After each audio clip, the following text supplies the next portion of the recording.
감사합니다. 오늘 이 말씀은 이제 하나님이 요셉에게 주셨던 그 언약이 성취되어지는 장면이지 않습니까? 창세기 37장에 꿈을 통해서 하나님이 요셉에게 말씀을 주셨고 이루실 것을 말씀하셨고 이제 그 말씀이 10여 년 후에 이제 애굽에서 이제 바로의 왕궁에서 이제 성취되어지는 장면입니다. 말씀을 통해서 우리가 확인을 했듯이 하나님은 반드시 그 개인과 시대에 말씀을 하시고 그 말씀을 이루시는 거거든요. 그래서 저와 여러분이 다른 것은 다 잊어버려도 하나님이 나에게 주신 그 언약은요 절대로 잊어버리면 안 되는 겁니다. 자, 그래서 오늘 우리가 다시 한번 요셉을 통해서 나에게 하나님이 역사하셨고 앞으로 역사하실 부분들을 좀 확인을 해야 되는데 그 요셉의 이 인생 여정을 보면 정말 이렇게 드라마틱하잖아요. 어떻게 이 히브리 민족의 이 사람이 노예로 끌려갔는데 우여곡절 끝에 세상 말로 그렇지 않습니까? 이게 막 그렇게 이루어져 가지고 어느 날 노예가 총리가 된 거죠. 왕 앞에 총리가 된 거죠. 이게 뭐 단순한 총리가 아니라 그 시대의 미국과 같은 이 초강대국 애굽의 이 총리인데요. 바로왕이 그랬잖아요. 내가 너보다 높은 것은 자리밖에 없다. 이 애굽에 있는 모든 사람들의 수족을 네 말 듣지 않고는 움직일 수 없을 정도로요. 왕위에 아버지 정도로 삼을 정도로 이게 그렇게 세워진 거예요. 이게 말이 그렇지 이건 정말 연수국에서나 나올 영화에서 나올 법한 일이지 않습니까? 그러면 요셉이 그냥 간 게 아니라 힘든 상황을 많이 겪었잖아요. 그럼에도 불구하고 요셉이 너무나도 어려운 상황 가운데서도 흔들리지 않고 그 언약의 여정을 갈 수 있었던 것은 요셉 안에 뭐가 있었냐 하니까 무너지지 않는 망대가 딱 세워진 겁니다. 그렇잖아요.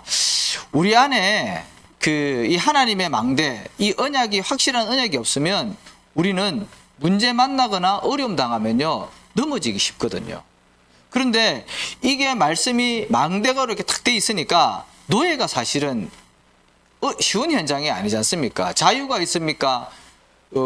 동물 마찬가지인데 어쩔 때는요 짐승보다도 못한 상황에 놓여 있는 게 노예거든요. 그러면서 감옥으로 갔지요. 너무나도 어려운 상황에 있었는데 요셉 안에 하나님의 말씀이 딱 있었던 겁니다. 근데 이 망대가 어떤 망대고 하니까 요셉이 분명히 뭐가 있었냐 하면 이 창세기 3장 15절 여자의 후손 이 언약이요 분명히 저는 있었을 거라고 보거든요. 왜냐하면 아브라함과 이삭과 야곱의 하나님이잖아요.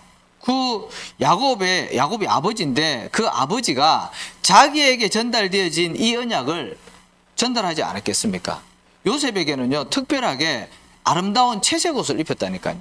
그러니 그렇게 사랑하고 아름다운 아들에게 옷만 저는 잘해준 거라고 보진 않거든요. 자기에게 담겨진 이 아버지 야곱에게 담겨진 이 중요한 언약을요 저는 분명히 전달했을 거라고 보거든요. 자, 그리고 정조 할아버지가 누굽니까? 아브라함 아닙니까? 이 아브라함에게 주셨던 그 언약이요 저는 요셉에게 아버지, 할아버지, 아버지를 통해서 분명히 전달되어졌다고 봅니다. 내가 지시할 땅으로 아브라함에게 얘기했잖아요. 가라 그랬잖아요. 그게 메시아가 올 땅, 그리스도가 올 땅이란 말이죠. 그 말은 그리스도가 전달되어졌다는 말입니다. 그리고 창세기 22장 1절에서 14절에 보니까 이게 할아버지 이삭이거든요. 요셉의 할아버지가 이삭이지 않습니까? 이 이삭이 뭘 체험했습니까? 모리아 산에서 순양을 체험했잖아요. 본인이 죽어야 되는데 자기가 내려오고 그 위에 하나님이 예비해 놓으신 순양이 드려졌지 않습니까? 그건 뭡니까? 그리스도를 얘기를 하는 거거든요. 내가 죽어야 되는데 나 대신 그리스도가 죽었잖아요. 그러니까 이삭이 180살에 죽었더라고요. 그리고 요셉이 태어난 걸 보고 죽었어요.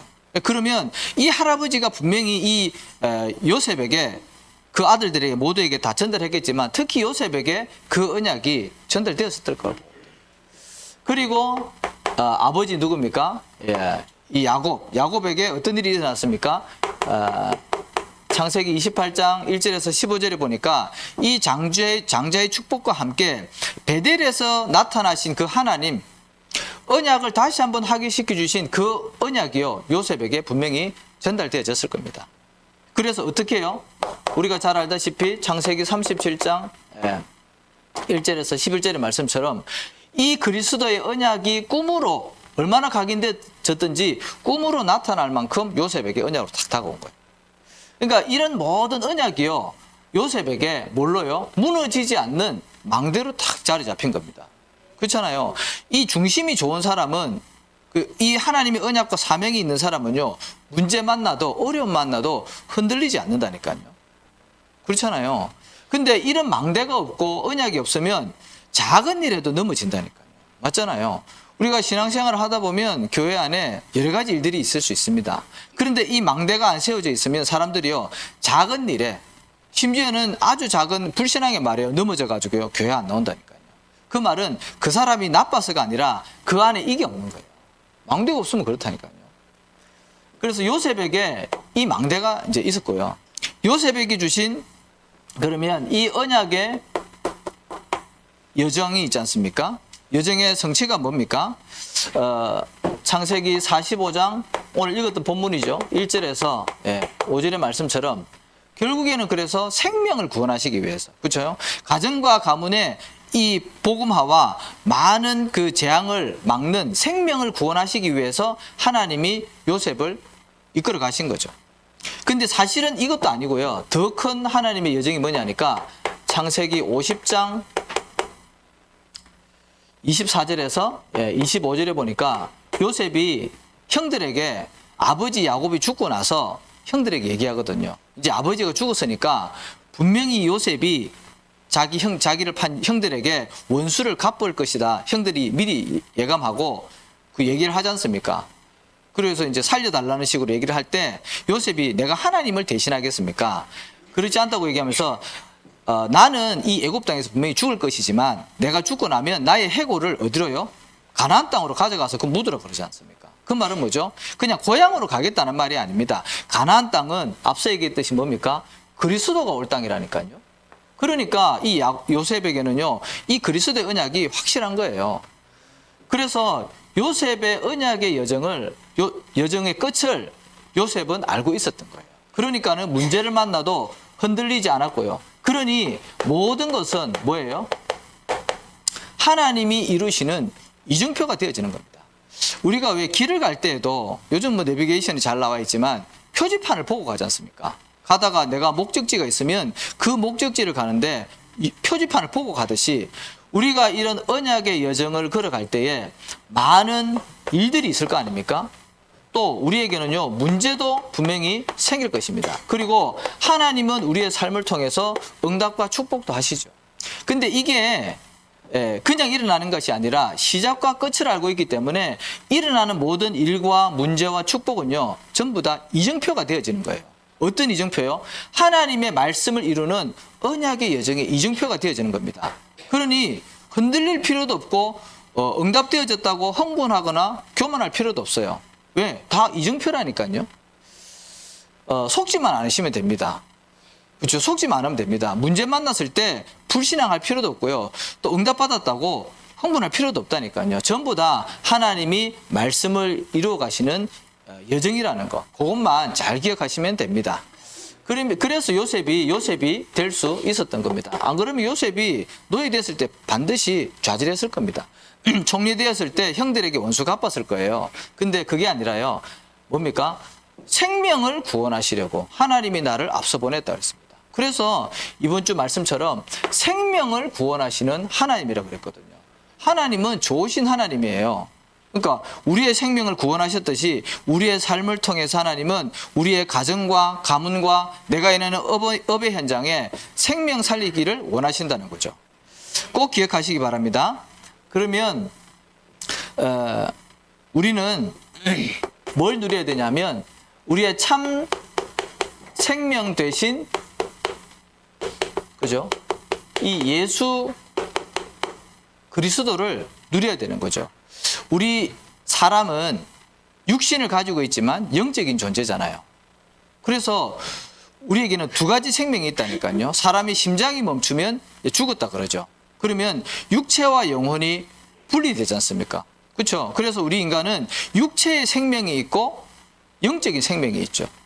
그래서 누가복음 히브리서 9장 27절에 보니까 한 번 죽는 것은 사람에게 정해진 것이요. 그 이후에는 심판이 있다 그랬거든요. 그 말은 뭡니까?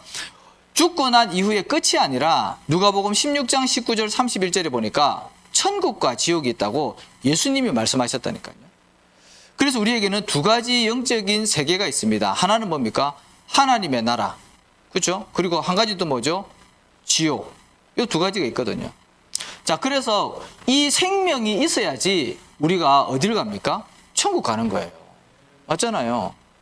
구원의 믿음의 결국은 곧 영혼 구원이라 그랬지 않습니까? 우리가 예수님을 믿는 이유도 궁극적으로는 우리가 구원받아서 참 생명을 얻는 거, 이게 진짜 목적이거든요.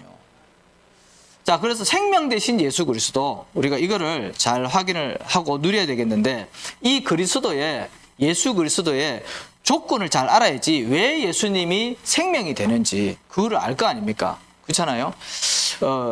여러 가지 많은 종교와 우상 단체들이 있지 않습니까? 그런데 그 사람들이 전부 다 하나같이 자기가 믿는 게 진리라고 얘기하잖아요. 그렇잖아요. 근데 왜 예수님이 그리스도고 참 생명이 되는지 우리가 말씀을 통해서 확인을 하셔야 돼요. 그래야지 우리가 이단 그 사람들에게 답을 줄 수 있습니다. 왜 그런가 하니까 그리스도의 조건이 있지 않습니까? 그 첫 번째 뭐냐니까 하나님이 사람의 몸을 입고 이 땅에 오셔야 돼요. 그게 첫 번째 조건이거든요. 개를 구원하시기 위해서라면 하나님이 개의 몸을 입고 이 땅에 오셨겠죠. 그런데 하나님의 형상인 우리 인간을 구원하시기 위해서 하나님이 직접 사람의 몸을 입고 이 땅에 오셔야 된다니까요. 그거를 보고 성육신이라고 합니다. 그죠? 그래서 이게 성경에 나와 있지 않습니까? 창세기 3장 15절에 보니까 여자의 후손, 그렇게 표현하고 있습니다. 모든 사람은 다 남자의 후손입니다. 아담과 하와 이후에 태어나는 모든 사람들은 남자와 여자가 결혼을 해서 태어난 그 자손 아닙니까? 그런데 예수님은 여자의 후손으로 오셨습니다. 왜 그런가 하니까 마태복음 1장 18절에서 21절에 보니까 아들을 낳으리니 이름을 예수로 하라. 그러면서 마리아에게 뭐라 그럽니까? 성령으로 잉태되었다 그랬습니다. 하나님이 직접 사람의 몸을 입고 이 땅에 오신 거죠. 이게 사실은 인간적인 그 생각을 해보면 안 믿어지잖아요. 과학적인 입장에서 보면은 절대로 안 믿어집니다. 어떤 택시기사 그러더라고요. 그래도 뭔가가 했겠지. 그렇게 얘기한다니까요. 어떻게 처녀가 잉태를 해서 아기를 놓을 수 있냐? 과학적으로는 절대 불가능이지 않습니까? 이해가 안 되죠. 그런데 하나님의 능력으로는 가능하거든요. 제가 말씀드렸잖아요. 제가 처음에 교회 와가지고 성경책을 딱 읽었는데 창세기 1장 1절이요. 안 믿어지더라니까요. 그런데 하나님의 말씀을 듣고 예배를 통해서 은혜를 받고 내 속에 믿음이 생기니 말씀이 믿어지는 거죠. 마찬가지로 하나님이 하시면 되고 하나님은 얼마든지 하실 수가 있습니다. 그래서 예수님은 성령으로 잉태되어진 거죠. 그래서 성육신 하신 그리스도입니다. 그리고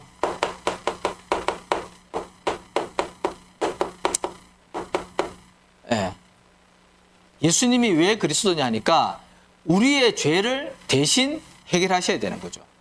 그렇잖아요. 죄의 싹은 사망이다 그랬지 않습니까? 로마서 6장 23절에. 그런데 그 죄값, 우리가 죄를 지어서 죽어서 지옥 갈 수밖에 없는데 예수님이 대신해서 우리를 위해서 죽으신 거예요.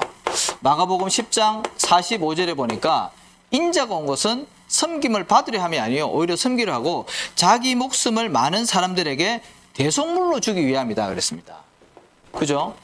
요한복음 1장 29절에는 보니까 요셉은 예수님을 보고 세상 죄를 짊어지고 가는 하나님의 어린 양이다 그랬습니다. 그래서 예수님이 십자가에서 죽으셔서 우리의 죄를 대신 해결하신 겁니다. 그래서 예수님을 믿을 때 우리의 모든 과거, 현재, 미래 문제가 해결되어지고 우리의 원죄, 자범죄, 조상의 죄까지요 다 해결되어지는 겁니다. 그게 대속의 은혜라는 거죠. 그 일을 해결하신 분이 예수님이라니까요. 늘 말씀드리는 거지만 다른 종교를 비하하는 것이 아니라 훌륭한 분들이 많이 있어요. 석가나 뭐 공자나 소크라테스 많이 있죠. 근데 그분들은 이 일을 못한 거예요. 맞잖아요. 훌륭하지만 이 일을 못했다니까요. 그래서 그리스도가 아니에요. 그래서 예수님만 이 일을 하신 겁니다. 그리고 예수님이 왜 참 생명이 되냐면 생명의 부활을 하셨지 않습니까? 죽었다가 살아난 사람이요, 지구상에 없어요. 그죠? 뭐 나사로 같은 경우는 죽은 지 4일 만에 다시 살아났지만 다시 죽었다니까요. 근데 예수님은 3일 만에 부활을 하신 거예요. 요한복음 11장 25절에서 26절에 보니까 살아계실 때 나사로 살리시기 전에 마리아와 마르다에게 그렇게 얘기하잖아요. 나는 부활이요 생명이니, 그죠? 나를 믿는 자는 죽어도 살겠고 무릇 살아서 나를 믿는 자는 영원히 죽지 아니하리라 그랬습니다. 네가 이것을 믿느냐 그랬거든요. 예수님은 부활할 것을 분명히 말씀을 하셨고요. 그리고 고린도전서 15장 3절에서 4절에 보니까 성경대로 죽으시고 성경대로 3일 만에 다시 살아나셨다 그랬습니다. 이미 예언되어졌고요. 그 말씀이 그대로 부활하셔서 말씀이 성취되어진 겁니다. 그래서 성육신하셨고 우리의 죄를 대신 해결하셨고 또 그리스도 하나님이라는 증거로 부활을 하신 겁니다. 그래서 이 예수님을 나의 구주, 나의 그리스도로 믿을 때 내가 하나님의 자녀가 되어지고 내 속에 참된 생명이 들어오는 겁니다. 요한복음 14장 6절에 내가 곧 그 길이요 그 진리요 그 생명이다 그랬습니다. 나로 말미암지 않고는 아버지께로 올 자가 없다 그랬습니다. 그래서 요한복음 1장 12절에 영접할 때 하나님의 자녀가 되는 것입니다. 이게 사실로 믿어진다면 우리는 아무리 지옥 가려고 발부둥 쳐도요 지옥 갈 수 없어요. 이 내용과 이 확신이 없으니 교회 다니다가 쉽게 무너지고 예배도 못 드리는 거예요. 자, 그래서 생명 대신 예수 그리스도 이거를 날마다 누리시고 현장에 증가하시기를 바라겠습니다. 요셉이 이 축복을 누렸고요. 자, 그래서 하나님의 소원은 뭐냐니까 하나님의 소원은 모든 사람을 살리는 것 아니겠습니까? 그죠? 하나님의 소원은 모든 사람을 살리는 것입니다. 디모데전서 2장 4절에 보니까 분명히 하나님은 모든 사람이 구원을 받으며 진리를 아는 데 이르기를 원하신다 그랬거든요. 그게 하나님의 소원입니다. 그리고 창세기 45장 5절의 말씀처럼 하나님이 생명을 구원하시려고 나를 앞서 당신들 앞서 보냈다 그랬습니다. 그래서 하나님의 소원을 우리가 가슴에 품고 이유 있는 응답을 좀 받아야 되겠는데요. 그러면 하나님의 소원이 생명 살리는 것인데 그러면 그 소원이 나의 소원 돼야 되지 않습니까? 그렇잖아요. 하나님과 내가 방향이 맞아야지, 하나님이 원하시는 그 속에 있어야지 그때부터 나에게 참된 응답이 오거든요. 하나님은 이것을 바라는데 나는 딴 데가 있다. 그러면 그때부터 고생이 시작되어지는 거예요. 누구처럼요? 요나처럼. 니느웨 가서 복음 전하라 그랬는데요. 내 소원은 뭡니까? 딴 데 있는 거예요. 의식주에 있는 거예요. 박농풀에 있는 거예요. 그러니 물고기 뱃속에 들어갔다가 나와야 되는 거죠. 그러니까 우리가 하나님이 원하시는 것을 잘 해야 되는데 그래서 우리 교회의 방향과 제목이 뭡니까? 뜰이 있는 교회잖아요. 어떤 뜰이요?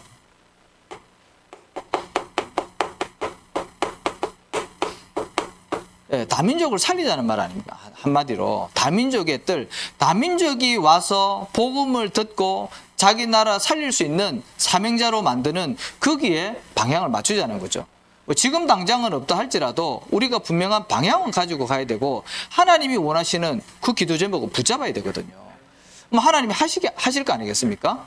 그래서 다민족의 뜰 반드시 우리가 기도해서 준비를 해야 되겠습니다. 분명히 뭐가 있냐면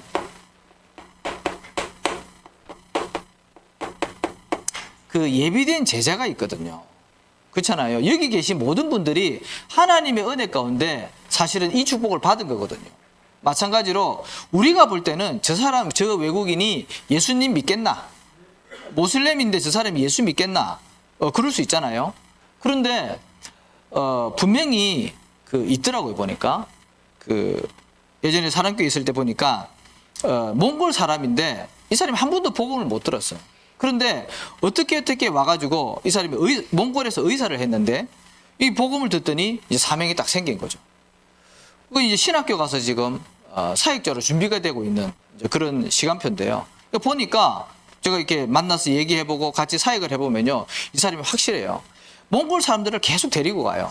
이 사람이 의사다 보니까 우리나라에 일하러 온 몽골인들을 자꾸 만나잖아요. 그러면 하나같이 이 사람들이 다 영적으로 또 육신적으로 이제 질병을 가지고 있거든요.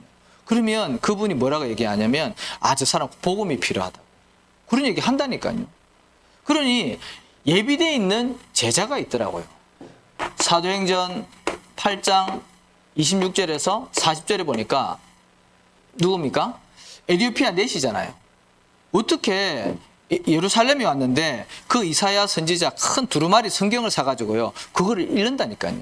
근데 그 내용이 뭐냐니까 이사야 선지서에서 얘기한 예수 그리스도에 대해서 그거를 펼쳐놓고 읽었다는 거죠. 그때 빌립이 가서 그걸 설명하지 않습니까? 그러니 우리가 볼 때는 절대 불가능인데 하나님이 예비해 놓은 제자가 있습니다. 그 사람을 찾으면 되는 거거든요. 자, 그리고 또 한 군데 더 얘기하면 사도행전 10장 어디입니까? 1절에서 35절에 보니까 이 로마 백부장 고넬료 아닙니까? 이 사람이 하나님을 경외하는 자라 그랬습니다. 얼마나 경외를 했던지 기도 가운데 하나님의 음성을 듣지 않습니까? 그러면서 베드로와의 만남을 통해서 그 친척과 친구와 가정이요, 복음을 듣습니다. 하나님이 예비해 놓은 제자가 있다니까요. 그래서 우리가 다민족의 방향 맞추고 여기에 맞는 시스템을 우리가 기도하면서 이제 준비를 해야 되겠죠. 자, 그리고 우리가 뭘 준비해야 됩니까? 지혜의 뜰을 준비를 해야 됩니다. 이 지구는 창세기 3장 사건 이후로 거대한 병동과도 같습니다. 그렇잖아요. 사단이 출현을 해서 정사와 권세를 가지고요, 12가지 전략을 가지고 장악하고 있다니까요. 그래서 지금도 막 계속해서 막 싸우지 않습니까? 그렇잖아요. 막 인도하고 파키스탄하고 싸우고, 아직까지 뭐 이스라엘하고 그쪽 나라 싸우고 있고, 우리나라도 전쟁 중이고, 지금 막 곳곳에서 전쟁, 또 재앙, 자연재해, 여러 가지 정신문제, 질병, 사건, 사고, 거대한 재앙입니다. 진짜. 이런 시대 속에 하나님이 우리를 그 현장 살리라고 복음 가진 이 전도운동 속으로 부르셨습니다. 그래서 지혜의 뜰, 이게 이제 준비되어져야 되거든요. 자, 그래서 예수님이 뭐라 그랬습니까? 마태복음 11장 28절에 보니까 수고하고 무거운 짐진 자들아 다 내게로 오라, 내가 너희를 쉬게 하리라 그랬습니다. 그렇잖아요. 사람들은 속에 들어가 보면 다 어렵다니까요. 말을 하지 않지만 다 위장하고 포장하고 그러고 있습니다. 근데 어려운 거죠. 그래서 수고하고 무거운 짐을 지고 인생길을 걸어가는 겁니다. 그 사람에게 뭐가 답이 되겠습니까? 하나님 떠나 있기 때문에 하나님 만나야 돼요. 다른 방법이 없다니까요. 그래서 그 사람들에게 이 복음을 전해서 참된 치유, 근본적인 치유를 먼저 해야 되는 거죠. 자, 그 다음에 뭘 준비해야 됩니까? 아이들의 뜰을 우리가 이제 준비를 해야 되겠죠. 그렇잖아요. 아이들의 뜰, 시대와 이 교회의 미래 아니겠습니까?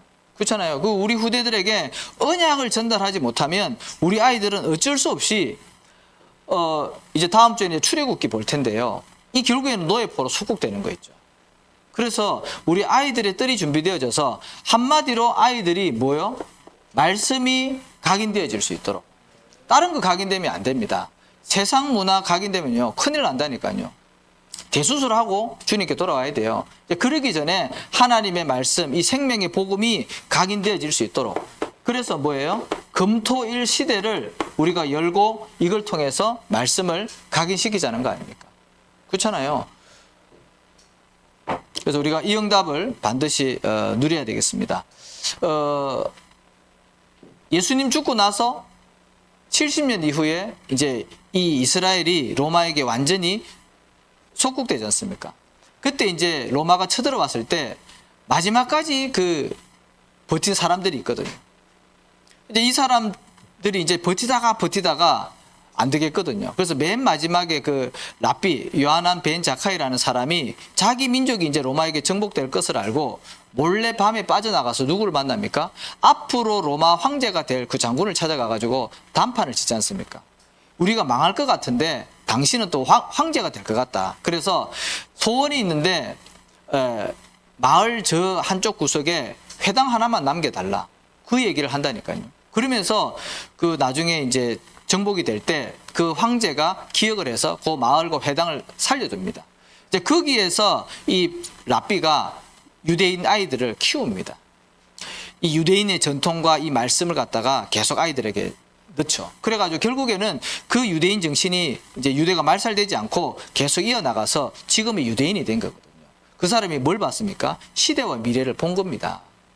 그래서 우리 후대들에게 다른 거 전달하는 게 아니라 말씀 전달해야 돼요.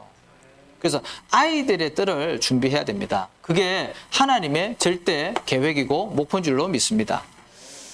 자, 그래서 이 생명의 복음을 우리가 누리는 여정을 가는데요. 하나님이 그래서 우리를 뭘로 부르냐면 이 생명의 복음을 전달하는 빛의 파수꾼으로 불렀다는 거죠. 어두움을 이길 수 있는 것은요, 빛밖에 없습니다. 그렇죠?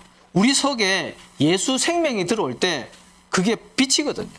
그렇지 않습니까?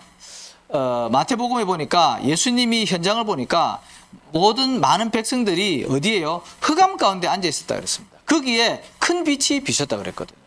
예수님은 빛으로 이 땅에 오신 거예요. 그래서 우리 안에 빛이 있기 때문에 예수 믿는 사람은 일단 표정이 또 밝잖아요. 그죠? 그 속에 빛이 있기 때문에 그렇습니다. 그래서 저와 여러분을 하나님이 빛의 파수꾼으로 부르셨는데, 자, 그러면 뭐부터 해야 되냐니까 빛의 망대를 세우시기 바랍니다. 어디에요? 가장 먼저 내 안에. 그렇잖아요. 이미 우리는 성령 받았는데 이 성령이 어떻게 해요? 충만해져야 되는 거잖아요. 마찬가지로 빛의 망대가 우리 안에 든든히 세워져야 되는 거죠. 그리고 어디에요? 우리가 섬기는, 내가 다니고 있는 교회에 빛의 망대를 세우는 겁니다. 어떻게 세웁니까? 포럼만 잘하셔도 됩니다. 포럼만. 어떤 포럼이요? 말씀 포럼 하시기 바랍니다. 모이면 하나님이 이번 주에 주신 나의 말씀, 그거 포럼 하시면 돼요. 우리가 할 말이 많이 있잖아요. 근데 불신앙하는 것이 아니라 하나님이 나에게 주신 이 말씀과 또 이 말씀을 붙잡고 현장에서 기도했더니 응답받은 응답 포럼. 그렇잖아요. 현장에 역사하신 하나님의 역사를 포럼하는 현장 포럼. 이런 것들을 계속하면요, 교회의 영적인 분위기가 싹 바뀐다니까요. 안 그러고 반대로 맨날 누가 어떻더니, 목사님이 어땠니, 뭐 교회가 어떻니, 뭐 누가 이렇게 불신앙하거나 막 염려하잖아요. 그러면 교회는요, 계속 불신앙이 도는 거예요. 그러면 마귀가요, 그걸 탁 틈탄다니까요. 그래서 교회 살리는 거는 간단합니다. 교회 안에서 이런 믿음의 포럼 하면 됩니다. 그러면 교회 안에요, 그게 빛의 망대로 딱 역사할 줄로 믿습니다. 그 다음에 어디에요? 현장에, 내가 있는 그 현장에 빛의 망대 세우시면 됩니다. 하나님이 나를 그 현장에 보내신 이유가 있지 않겠습니까? 그렇잖아요. 아무 이유 없이 거기다가 안 보내고 절대 계획 속에 그 현장 살리라고 우리를요, 보내셨다니까요.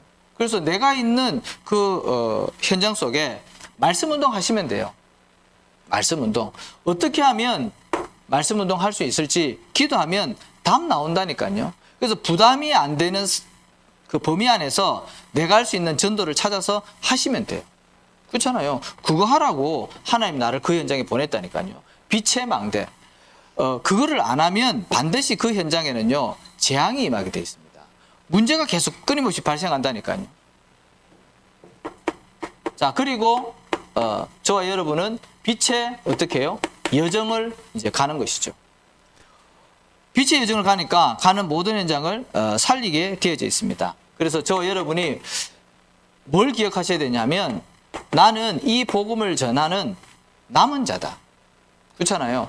저와 여러분이 현장에 복음을 전하지 않으면 그 누구도 복음 들을 자가 없습니다. 그렇잖아요. 하나님 그것 때문에 우리를 남은 자로 불러주셨다니까요.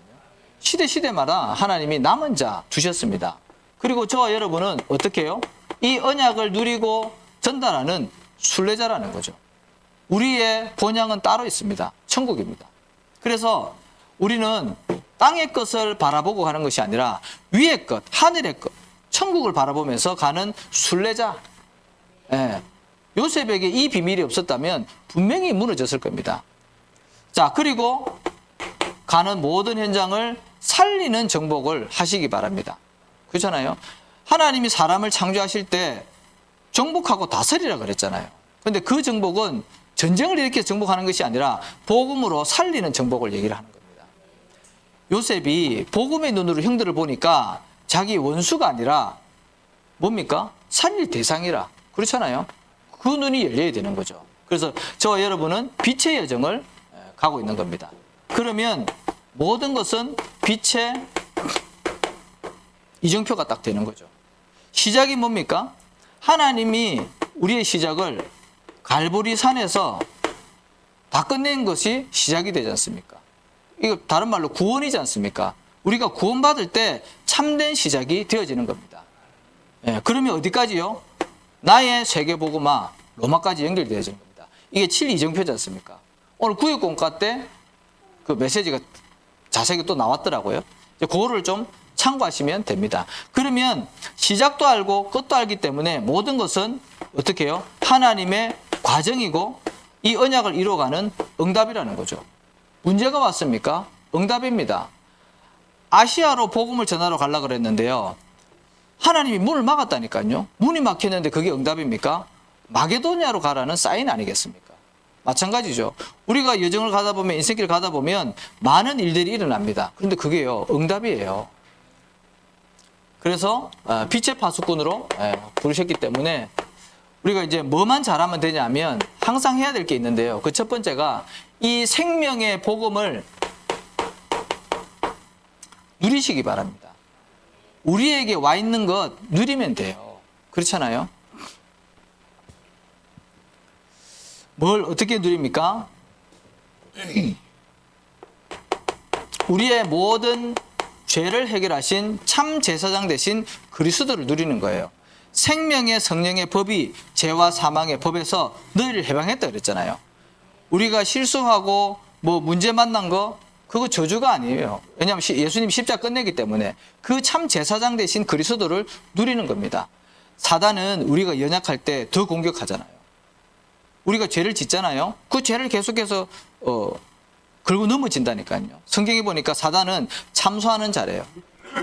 두루 다니면서 하나님 앞에 서가지고요. 이거 욥을 갖다가 딱 참소하는 거 있죠. 하나님이 복 주셨으니까 욥이 저렇게 잘 믿죠. 모든 주신 축복을 걷어가 보세요. 딱 그렇게 걸고 넘어진다니까요. 마찬가지로 우리가 연약할 때 우리가 그 연약을 가지고 주님 앞에 집중하면 하나님은 더 큰 은혜와 또 사랑으로 축복하실 줄로 믿습니다. 참 제사장 되신 그리스도 그거 누리는 겁니다.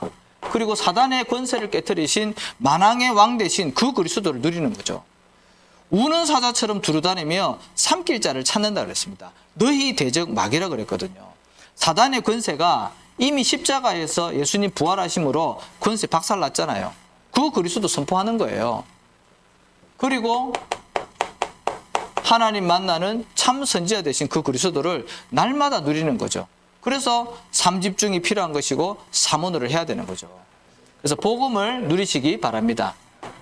그리고 이 생명의 이 복음을 누리면서 하나님의 시간표를 기다려야 되는 거죠. 하나님의 시간표가 있거든요. 우리는 너무 조급하잖아요. 오늘 당장 기도하면 내일 응답 와야 되는 걸로 생각하잖아요. 근데 하나님은요, 요셉에게는 어떻게 응답하셨습니까? 십몇 년을 그 노예, 감옥, 그렇게 해가지고 총리로 만드셨잖아요. 하나님의 시간표가 분명히 있거든요. 그래서 예수님은 뭐라 그랬습니까? 예루살렘 떠나지 말고 내게 주신 것, 약속하신 것, 그거 기다리라 그랬잖아요. 그래서 우리가 그냥 기다리면은 힘들고 지루하잖아요. 이거 누리면서 우리에게 주신 이 복음과 말씀의 흐름을 누리면서 어떻게 해요? 하나님의 시간표를 기다리는 겁니다. 그러면 모든 것이 응답으로 연결된다니까요. 그래서 조급하지 않으시면 됩니다. 그리고 이제 어떻게 해요? 하나님의 이제 응답을 보고 우리가 도전하는 거죠. 맞잖아요. 도전을 할 때 이거는 이제 복음을 전하는 거 아니겠습니까? 그렇잖아요.